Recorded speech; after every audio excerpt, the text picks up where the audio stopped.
અહીં આદુ મરચાં અને લસણ લીધા છે.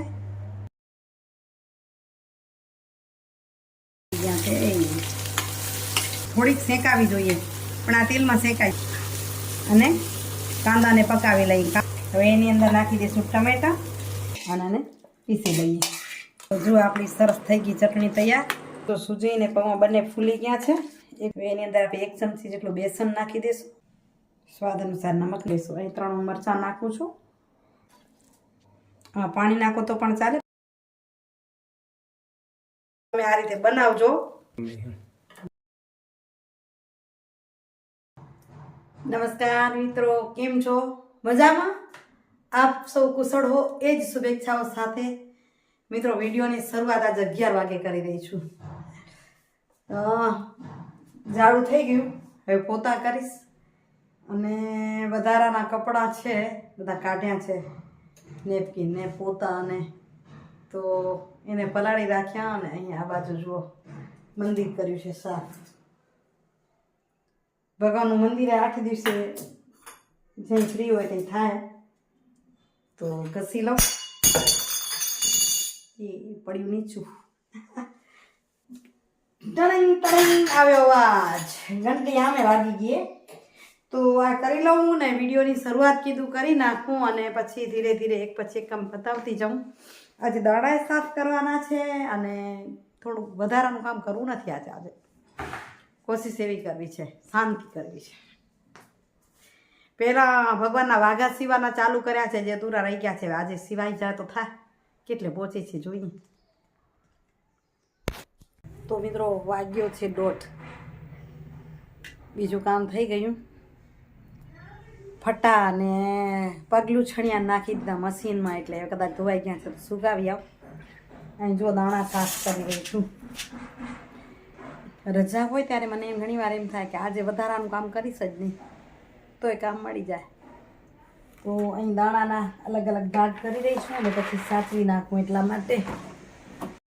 તો જો આ ઝીણા આમાંથી જાડા જાડા વીણી રાખ્યા, ખારી સિંગ બનાવવા જેવા.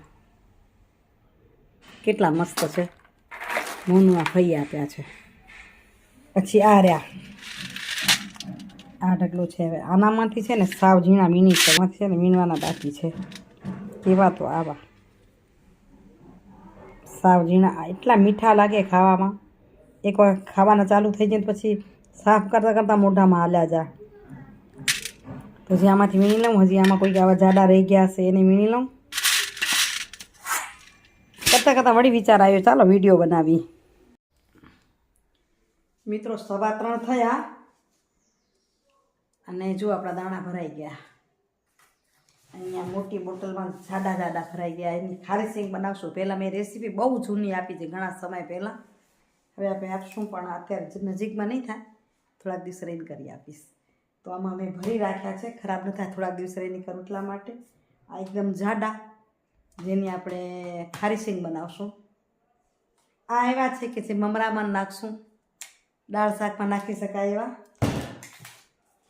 આ એવા ઝીણા છે કે જેને આપણે મીઠા બહુ લાગે ને એટલે ખાશું, કાચા કાચા ખાશું. શેકીને ખાઈ તોય મજા આવે, પણ કાચા ખાવાની મને તો બહુ જ મજા આવે. અને દર્શીના પપ્પાને ભાવે એટલે હું કાચાની બોટલ ભરી રાખું. બીજા સિંગા છે ને મોનુએ ત્યાં ખોલ્યા છે અમદાવાદ. તો એ કહેતી હતી મમ્મી 2 બોટલ ભરાણા આ ઝીણાના. તો એને કીધું એક તમે ખાવા માંડો, એક અમને મૂકી દેજો, બીજું શું થાય. અને છેવટે કાંઈ ન થતો એને શેકી અને પીસીને જે સિંગ પાક બનાવીને, સિંગ પાક પણ બહુ મસ્ત થાય, મીઠો થાય એનો. આમે સારો જ થાય, પણ આનો જોરદાર થાય. કાચા દાણા ઘણા એમ કે કાચા છે, ઝીણા છે, પણ એનો ઉપયોગ પણ ખૂબ સારો થઈ જાય. ચાલો લઈ લઈએ આપણે સુવિચાર. તો મિત્રો 5 વાગી ગયા. જો કપડાં લઈ લીધા હતા એવા કે ગમેલા બસ સંકેલાઈ જાય એવા. અને હવે લઈ લઉં સુવિચાર. તડકો સામે આવે છે, દેખાય ઓછું એવું લાગે ચહેરા પર. મેં કીધું આજે ઉપર મસ્ત મજાને ખાટલા પર મોજ કરું, બેસું થોડીક વાર. રવિવાર છે, સુવાનો વિચાર જ નથી કરતી, કારણ કે શું છું તો પછી આળસ ઘૂસી જાય છે. પછી ઉલટાની શરીરમાં બેચેની થઈ જાય. તમને કોઈને એવું થાય છે? મને થાય છે એવું. તો ચાલો આજના સુવિચારની વાત કરું તો એવી છે કે ઘણી વખત ધાર્યું ન હોય એથી વધુ મળે. પોતે વિચાર્યું ન હોય એનાથી વધુ મળી જાય એને કહેવાય નસીબ. જેના નસીબ હોય ને એને અણધાર્યું ધન પ્રાપ્ત થાય કે કઈ વસ્તુ પ્રાપ્ત થાય, પણ ધાર્યાથી વિશેષ મળે એ જ હોય છે નસીબ. અને બધું જ હોય, વ્યક્તિ પાસે બધું જ હોય, ધન દોલત માલ મિલકત જરૂરથી વધુ મિલકત હોય, છતાં પણ અસંતોષી હોય એવા વ્યક્તિને કહેવાય બદનસીબ. કહેવાય ને, બધું હોવા છતાં જેમને સંતોષ નથી એ બદનસીબ. અને થોડું મળ્યું છે, જે કાંઈ મળ્યું છે ભગવાને આપ્યું છે, પરમાત્માએ એમાં ખુશ છે, સંતોષી છે, એવા લોકો છે ખુશનસીબ. ખુશનસીબ હે. અને એ ખુશનસીબ કયો કે ખૂબ નસીબ કયો એમની પાસે હોય છે. કારણ કે સંતોષ જેવું સુખ આ દુનિયામાં ક્યાંય નથી હોતું.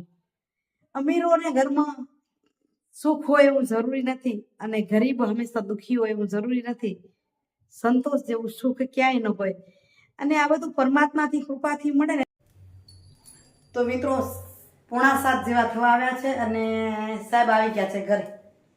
રવિવાર હોય ને એટલે મને એમ થાય મોડા જ આવશે. વિચાર કરતી હતી ફોન કરું ત્યાં સુધી આવી ગયા. સાહેબને દેખા દઈ દિયા हमको. તો હાલો બનાવી, આજે રવિવાર છે, કંઈક રેસીપી જે સરળ છે, નવી રેસીપી.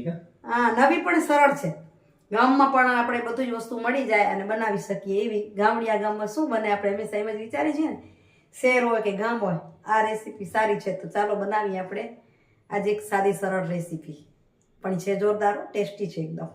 તો જુઓ, આપણે આજે છે ને સૂજી અને પૌંઆના ઢોસા બનાવશું. તો અહીં મેં સૂજી લીધી છે અને એની અંદર નાખશું આપણે છાશ અને મિક્સ કરીશું. જો આટલી નાખવાની, થોડીક વધુ લાગે એટલે, કારણ કે સૂજી ફૂલી જશે અને સરસ આ છાશને પણ ચૂસી જશે. ત્યાં સુધી આ બાજુ આપણે પૌંઆને ધોઈ લઈએ. આ જાડાવાળા પૌંઆ જે આપણે વઘારીને પૌંઆ ખાઈ ને, આલુ પૌંઆ બનાવી, બટાકા પૌંઆ, એ છે, એને ધોઈ લઉં. ધોઈ લીધા ને એને પણ એને આમાં આપણે મિક્સ કરીને આપણે સૂજીની અંદર નાખી દઈશું અને મિક્સ કરી નાખશું. નાખી લઉં. તો આ મિક્સ થઈ ગયું. હવે એને ઢાંકીને મૂકી દઈશ, અડધો કલાક રેસ્ટ આપીશ અને ત્યાં સુધી આપણે ચટણી બનાવી લઈએ. અને આ ચટણી છે ને સાઉથ ઇન્ડિયન લોકો ખાસ બનાવતા હોય છે. તો ચાલો આજે હું તમને બતાવું. ઢોસા કંઈક અલગ ટેસ્ટથી બનાવશું અને ચટણી પણ સાઉથ ઇન્ડિયન બનાવી. તો જુઓ, અહીં એના માટે મેં અહીંયા તૈયારી કરી છે. એક મોટી ચમચી તેલ ગરમ થવા મૂક્યું છે. અહીં આદુ, મરચાં અને લસણ લીધા છે. એક કાંદું સુધાર્યું છે, એક ટમેટું સુધાર્યું છે, એક ચમચી ચણાની દાળ, એક ચમચી અડદની દાળ અને અહીં રાઈ, જીરું, હિંગ છે. તો ચાલો વઘાર કરી લઈએ આનો. એટલે આપણું ગરમ થવા આવે એટલે મેં 4 લવિંગ નાખ્યા. લવિંગની સાથે નાખશું જીરું. જીરું ફૂટે એટલે હિંગ. એની અંદર નાખી દઈશું આદુ, મરચાં, લસણ. અને શેકા ના શેકા તેલની સાથે જ આપણે નાખી દઈશું કાંદું, તાકી આપણું લસણ બળી ન જાય. આપણે છે ને અડદની દાળ અને ચણાની દાળ પીળી નાખવાની હોય છે, પણ અહીં ભૂલી ગઈ છું. તો હવે આને આ રીતે શેકી લઉં સાઈડમાં કરીને. થોડીક શેકાવી જોઈએ, પણ આ તેલમાં શેકાઈ જશે. ભૂલાઈ ગયું હો. ગાડી ફાસ્ટ બોલી આવી. ગાડી ફાસ્ટ ચાલતી હતી, સાચી વાત છે. પણ આ વાંધો નથી, તેલમાં આ રીતે શેકાઈ જશે. અને અમારી સગડી છે ને એટલે ઉપરથી બળશે નહીં, કારણ કે આનો કલર બદલે ત્યાં સુધી આપણે શેકવું છે. તો અડદની દાળનો તો કલર બદલી ગયો, પણ જરાક ચણાની દાળનો કલર બદલે. જીરું નાખીએ અને અડદ અને ચણાની દાળ નખાય. અડદની દાળનો કલર બદલી ગયો. હવે આ જગ્યાએ આપણે મરચાંને નાખવાનો હોય, આપણે ત્યારે પહેલાં પડી ગયા. હવે એને હલાવી લઈએ અને કાંદાને પકાવી લઈએ. કાંદાનો કલર થોડોક અલગ થાય ત્યાં સુધી આને શેકશું, કારણ કે કાંદાને પૂરેપૂરું પકાવવાનું છે. સ્વાદ અનુસાર નમક નાખી દઈશું.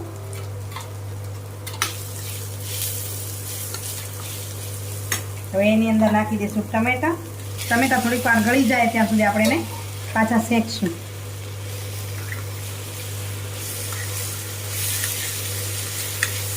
તો જો આપણું ટમેટું પણ ગળી ગયું છે, બધું થઈ ગયું છે તૈયાર. તો હવે છે ને આને ઠંડુ થવા દઈએ. ઠંડુ થઈ જાય એટલે પછી આપણે આને પીસી લેશું. 10 મિનિટ થઈ આ ઠંડુ થઈ ગયું છે. તો મિક્સર જારમાં લઈ અને આને પીસી લઈએ. આંબલીનું પાણી નખાય, તો હવે આંબલીનું પાણી નથી એટલે હું લીંબુનો રસ નાખું છું. તો આટલો કાપી લીંબુનો રસ નાખી દીધો. આમ તો ટામેટું છે એટલે ખટાશની ખાસ જરૂર નહીં પડે. પીસી લઈએ આને. તો જો આપણે અહીં પીસી લીધી છે. સહેજ આમ અધકચરી હોય ને એવી આમ એકદમ પ્રવાહી થઈ જાય એવી નહીં. હવે આને આપણે એક બાઉલમાં કાઢી લઈએ. આના પર તડકો કરવો તો કરી શકાય, નહીં તો વઘારી છે એટલે તડકો નહીં કરીએ તો પણ ખૂબ જ ટેસ્ટી લાગશે. ઘણા આના પર તડકો કરે પણ મને પહેલેથી સિસ્ટમ ઓછી ગમે તડકો નાખવાવાળી, એટલે હું આમાં વઘાર કરું છું. તમે તડકો પણ કરી શકો. તો હું ચટણીને વઘારી નાખું છું. અહીં આપણી રાઈ ચટકી જાય એટલે થોડુંક જીરું નાખશું, કારણ કે પીસવામાં પણ જીરું નાખ્યું છે આપણે. ચટણી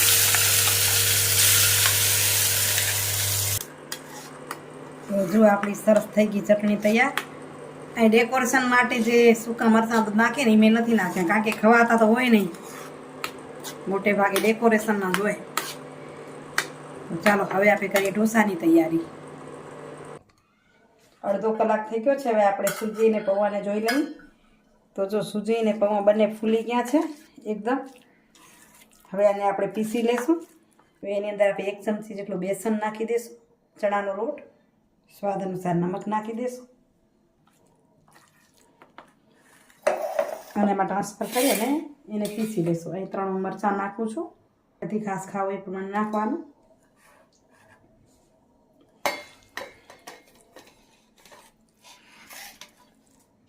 હા, પાણી નાખો તો પણ ચાલે. પાછું હું અહીંયા છાશ નાખી દઉં છું.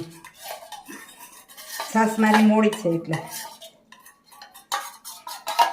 કારણ કે આનું બેટર સાવ પાતળો જોઈશે.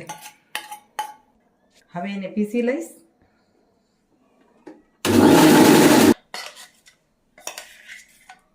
તો આપણું બેટર તૈયાર થઈ ગયું છે. એને પાછું બાઉલમાં ટ્રાન્સફર કરી લઉં છું. તો જો એકદમ સરસ પીસાઈ ગયું છે. હજુ થોડુંક બેટર આપણું ઘાટું લાગે છે. તો આપણે જો આમ ચોખ્ખું પણ થઈ જશે ને, થોડુંક પાણી આમ નાખી દઈએ અને મિક્સ કરી લઈએ. ઘણાની અંદર ઈનો પણ નાખે, પણ હું આજે ઈનો નથી નાખી રહી. તો જો આપણું બેટર સરસ થઈ ગયું તૈયાર. અને હવે આ બાજુ મેં તવો આપણો ગરમ થઈ ગયો. તો એના પર આપણે થોડુંક પાણી લગાવી દઈશું. હું ઢોસા છે ને પહેલાં વહેલા બનાવું છું, ક્યારે મેં બનાવ્યા નથી. આ સૂજીના ઢોસા છે આમ ઉકળી બહુ જાય અને મેં ક્યારે કર્યા જ નથી. એટલે હવે હું આ રીતે બનાવું છું. દ્રષ્ટિ કે મોનું જ કરી દે છે.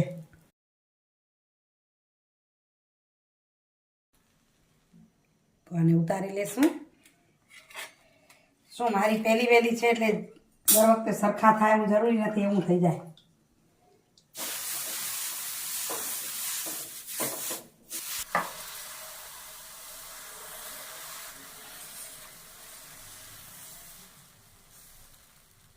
આના પર આમ સહેજ માખણ લગાવી શકાય, ઘી લગાવી. હું તો આમ સહેજ નાખી દઈશ હલકા હલકા હાથે. ઘણાના પર અથાણાનો લોટ પણ નાખે. તમે કહેશો દીનાબેન તમારો ઢોસો બળી જાય છે. સાચી વાત છે, મને વચ્ચેથી સાવ પાતળું રહી ગયું. જો સહેજ જગ્યા રહી ગઈ ને ત્યાં બળી ગયો. એટલે મને મોનું ને દ્રષ્ટિ જ કરી આપ્યા. આમ સરસ થયો છે, કડકે થઈ ગયો મસ્ત. હજી હું ટ્રાય કરીશ એકાદી વખત.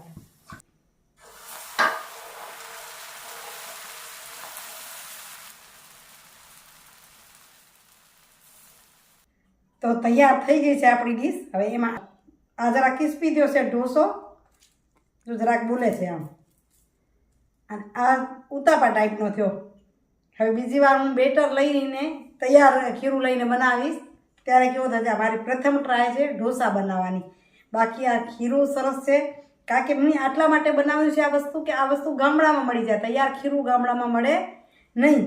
હવે બીજી વાર હું ખીરુંથી બનાવીશ. મારી પ્રેક્ટિસ કેવી થાય છે, અગર મોનું આવશે તો એની પાસે આ કરાવીશ, કેવા થાય છે ખબર પડે ને. પણ ટેસ્ટમાં છે બહુ બેસ્ટ, કારણ કે મેં અહીં ટેસ્ટ કર્યો. આ ચટણી સાથે આપણે ખાશું.